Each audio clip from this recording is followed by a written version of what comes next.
Hello and welcome to Inside Modular, the podcast of commercial modular construction, brought to you by the Modular Building Institute. Welcome everyone. My name is John McMullen. I'm the marketing director here at MBI. Today I'm talking with Carson Holmquist, CEO at Stream Logistics. Carson is here to talk about the evolution of Stream Logistics and what the industry can look forward to in the months ahead. Carson, thanks for being here. John, thanks for having me. I really appreciate it. My pleasure. Great to speak with you again. So for anyone who may not have heard our previous conversation, we had one about a year ago. Tell me about yourself and catch me up on what's going on with Stream Logistics. Yeah, so I'm the co-founder and CEO of Stream Logistics, and we've been around for about 11 years, and we've had a couple distinct evolutions, and one of which that I'm excited to talk about today is the launch of a new division of Stream Logistics that's solely dedicated to transporting mods, pods, and panels for the offsite construction industry, which is called Stream Modular. So I'm excited to talk about some details there, but as a company, we've always been focused on working on the most difficult shipments in the industry. We've always been gravitated towards problem solving and making sure that the companies we work with have bigger and brighter futures, and we want to be a part of that. So that's kind of how we found the modular industry. But yeah, we'll talk a little bit more about what we're doing, hopefully later in the conversation. Very good. I remember previously you used the term high stakes freight. I like that. Rolls off the tongue nicely. So tell me sort of how that philosophy came about and how how it's sort of run its course through your business over the past 11 years.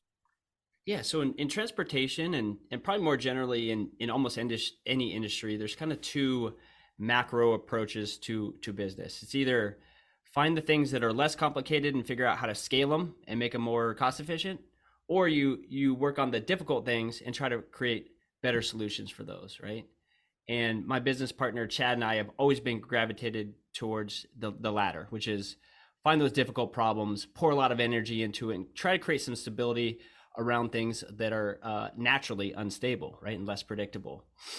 So that's how we discovered this concept that we call high stakes freight. So these are shipments that have to go right because there's a lot on the line, whether it's financial ramifications for being late, or there's reputational damage for not being able to pull a project together properly. And we love the pressure of that, but also the room for us to create new solutions. We just get really excited about that process. So we've committed ourselves and our team and our energy and our focus all to solving the most difficult things, which we call high stakes freight, as compared to what we call routine freight. That's just dock to dock and easier on an individual shipment level, but the game there is about scale. We're playing a different game, which is about creativity and problem solving. Can you talk about maybe some specific challenges that you've encountered with modular construction projects in the past? Are they maybe unique to projects, or do you see them throughout projects? Maybe some specifics on some of those more difficult challenges that you've faced. Yeah, the reason why we gravitated towards modular, the world of modular, which we think about as a term of art. So it includes panelized construction, pods, modules. It's a perfect example in an environment of high stakes freight where we have to be on time because there's a set crew waiting, right? So if there's idle labor there, it's very expensive. It throws the whole production and construction schedule off. And we really love that about the modular industry.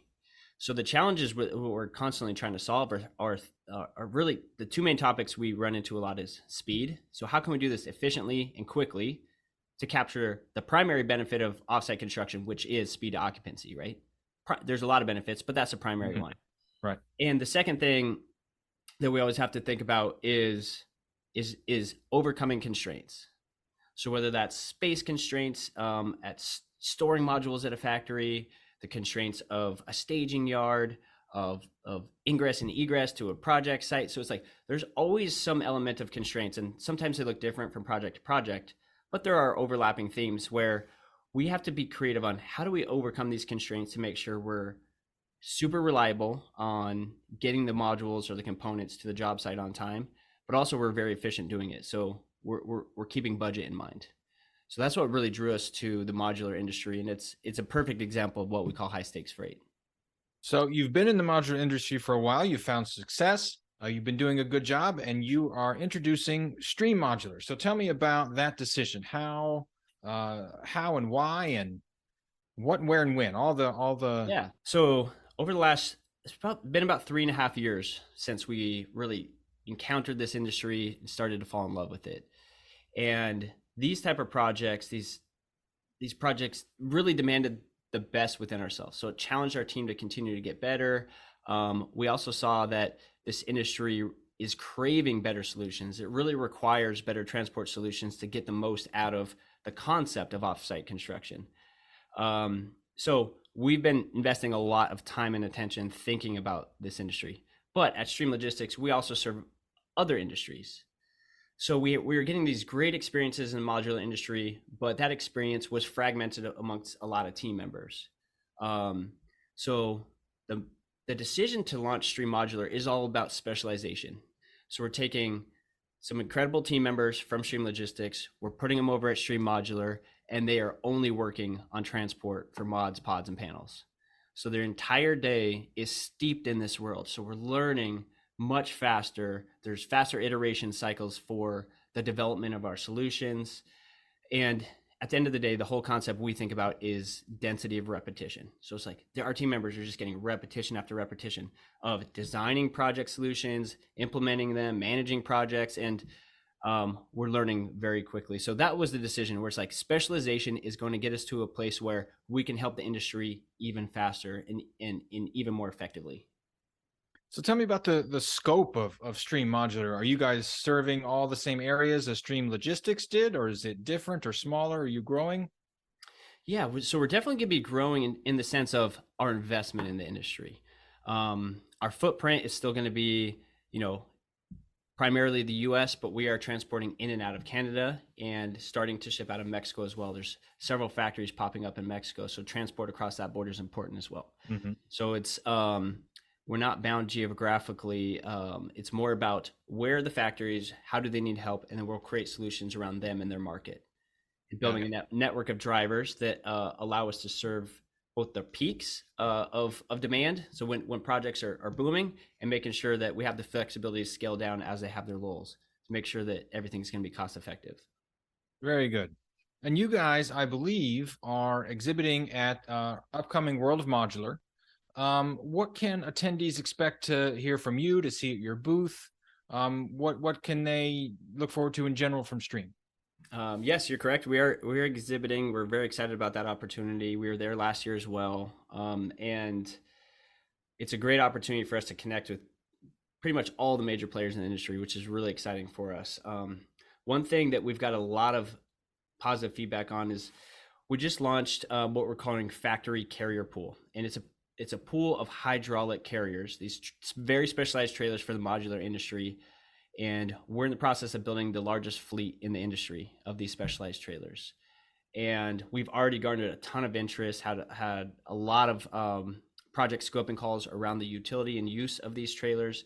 And I think that's going to be a really big topic amongst the people in the room at World Modular. Hopefully they can come to our booth, talk to us about that, among other things. But that's a big commitment we're making. We've seen a high demand for these trailer capabilities where essentially the trailer can load and unload a module off of cribbing, on and off of cribbing. It's very fast. It's effective. It doesn't put a lot of torsional forces on the module too, so it's a gentle process. But there's far more demand for these trailers than there are supply today. Mm-hmm. So essentially, if we wanted to help out and source some of these trailers for factory A, we'd have to pull them from factory B or C, and that's not really helping the industry as a whole. So we knew to solve that problem, we're going to have to make a massive investment in building a fleet of these trailers and pairing that with skilled drivers who can actually haul them safely and effectively. So that's one of the biggest commitments we're making this year, and that's a topic where we've got a lot of interest. I imagine at World of Modular, that's going to be our main theme that we're talking about. Very exciting. Very exciting. So what's the process for making these trailers? You said there isn't enough supply. Everyone wants to use them. Why are they more difficult to make? Are they more expensive? Are they more complicated? What's the issue? Yes, all the above. All the above. More difficult to build. Just more complicated. It's not rocket science, but there's more that goes into it. They're far more expensive. I think that's the primary hurdle. Hmm. is let's say a factory wants to partner with trucking companies, and they want these trailers. Well, it's a massive commitment for a trucking company to go buy a fleet big enough to service any large scale factory. And a lot of them just haven't been willing to make that investment. So we've heard a lot of factories having to buy their own hydraulic carriers and then hire a trucking company just to do power only, just basically pulling around their trailers.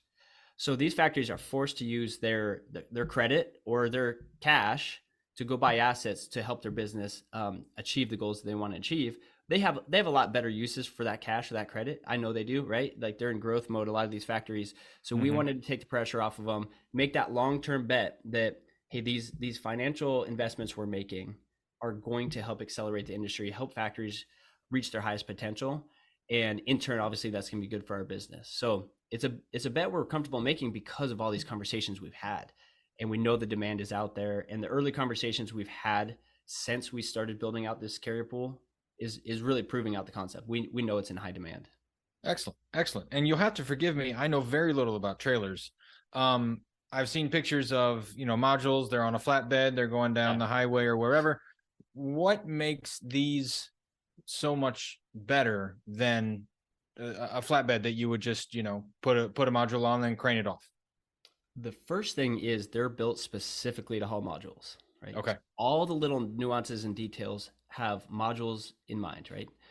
So, for example, they have outriggers, which are bars that essentially telescope out to add the for trailer width. So, if you have a 16-foot wide module sitting on an Hmm. 8.5-foot trailer, it's not nearly as stable as if you put these outriggers on that extend to 16 feet, right? They also have the ability to extend the length to accommodate longer modules. Our particular trailers, the first wave of the trailers that we're building, extend out to 70 feet, for example. But the primary functionality that makes it particularly useful for modular is this self-loading and unloading capability. So imagine the deck of the trailer has the ability to rise and lower, allowing a driver to essentially back underneath a module that's sitting up on cribbing, Hmm. lift the trailer up, and which gently essentially loads the module onto the trailer. Then we can move the cribbing out of the way, drop the trailer back down to riding height, strap the module on, and it's ready to go. So there's no crane, there's no loading equipment. It doesn't even require any support or labor from the factory workers. It's the driver can do all this himself, right? Then that module can be transported to a staging yard, and the reverse can happen, where we might be staging dozens or potentially hundreds of modules in an empty lot. And a lot of those lots don't have any type of lifting equipment. So the ability for the driver to do the reverse, which is basically back into position, set up some cribbing, drop the module onto the cribbing, and then pull out. So essentially self unloading. That's a huge efficiency benefit and a reduced cost because the factories don't have to set up lifting equipment, cranes, or some other type of way to load and unload the modules. So it's an efficiency play, it's a cost savings play, and the factories that have committed to this set of operations absolutely fall in love with it. They don't want to do anything else, right? There's Hmm. a lot of workarounds. So if they built their operations around having access to these trailers and then they don't have them, it's a huge bottleneck that really cuts into the benefits of modular construction, which is, one of the biggest ones is speed occupancy. So if they're late on their deliveries, you're carving into that benefit that they sold the developer or the GC on, right? So that's why this is really important for the industry. But it's one of many investments we're making, but I think it's going to be one of the most impactful things we do here in 2023. That's very exciting. And thank you for the detail. I feel educated. Um, so I brought up World of Modular before. I was wondering if you could maybe help me out as a previous attendee. Um, what can you tell us about your previous experience at World of Modular that might help a prospective attendee who's never been before uh, make the jump and register for the show? Yeah, I think once you go to World of Modular, the more appropriate question is why wouldn't you go? But to more directly answer your question, it's a place where the industry gathers. It's some of the Hmm. brightest minds, the people most committed to solving these challenges or best utilizing the concepts of offsite construction. It's a room full of innovators. It's very exciting to be around. It's just a unique place where everyone gathers in one spot. So if you are committed to the industry or interested in the industry, there's no other opportunity like this to get in the room with others who are trying to do the same thing. It's invaluable to us. So we love this time of year, where we can start, like right now we're already setting up meetings. We're looking at the attendees. We know who we want to talk to, and we're making a lot of investments in sending the team out there to make sure that we can connect with everyone who wants to connect with us, and vice versa. So we love World of Modular, and most of the industry does as well. Well, that was a fantastic answer. Thank you very much. What is next for you and Stream Modular? I know you're making this big investment, and 2023 is going to be very exciting for you. Is there a timeline in place for when you're going to start expanding your fleet of these trailers? Are you going to have some by the end of the year? Is it 2024? Is there a general timeline you can give us? Yeah. So with regard to the trailers, we'll have our first order in delivery, which will be 6 hydraulic trailers sometime in April, mid to late April. Okay. And we have the goal is to have 24 by the end of the year. So they're just going to continually being built in waves of 6, because that's the capacity in which we could build them. And beyond that, I would imagine that a similar pace to continue going into 2024 based off the demand we're seeing. We're also making commitments to make investments in other areas. Like we're working on an API integration with Moducore, the factory operating system software, right? Mm-hmm. And the goal there is to make sure that anyone using that software to run their factory operations can also get all the important transport data that they need into their core system. So we could do API tracking details, shipment confirmations, and even documentation such as signed proof of deliveries and even pictures, so that we can close that loop cycle within Moducore. And we're going to take that same concept to the other factory operating system softwares and try to do that. That's another investment we're making, but we'll be announcing over the next few weeks some other things we're working on to make sure that factories can operate at their highest potential. That's our goal. Our mission is to help accelerate the adoption of modular construction. So we know we have a lot of work to do there to help the factories remove obstacles to doing what they want to do. So there's more to come there. But yeah, in terms of the trailers, we'll definitely have meaningful capacity being built by the end of the year. Awesome. And it sounds like you guys are really taking a look at everything on a holistic level, really where you can fill gaps and provide service. And I think that's awesome. What, if you could identify one thing that you'd like other modular project stakeholders to know about the importance of logistics, what would it be? I think the factories that are doing it really well take the process really seriously, meaning they see value to be extracted out of the logistics process. So they're thinking about it earlier in the project cycle. They're asking their partners to be creative and like co-create solutions to be more efficient, more cost effective, and I think that pays dividends when the project actually starts. So they see projects run smoother, they're more efficient. Allows set crews to set more modules a day because everything's more organized. So I think if you're a factory looking to gain some efficiencies, a good place to look is logistics. And a good place to start there is to start having conversations earlier and try to work with companies that are dedicated to this industry. If you're working with a trunking company that does all sorts of freight, their attention is going to be fragmented. They're not going to be looking for solutions as vigorously as other companies. So I think those are good places to start. Well, very good. I've got one last question for you, and I've asked this of manufacturers and designers, but I think you might be able to provide a different perspective, which I'm looking forward to. What do you think the next 3 to 5 years will be like for modular construction, I guess, in particular for logistics, but for the industry at large? Are we in the brink of something new and exciting? Are we seeing step-by-step improvements in things? Or are we on the verge of something big? I think we're on the verge of something big if we can pull something off specifically. So there's a few groups of people and some really impressive individuals who are actively trying to work on getting some sort of nationalized building code for modular, right? So Mhm. we can, so these factories can start doing closed wall manufacturing. They can start building the same product with higher replication, and capture the efficiencies that frankly a lot of other countries already have, right? And I think if that happens, it's gonna. I think the industry has potential to explode, where we could really capture the efficiencies on the industrialized construction front. So like making factories run like manufacturing factories, right? I think right now the factories are a little handicapped by the fact that they can't build the same thing over and over because of code in a lot of instances.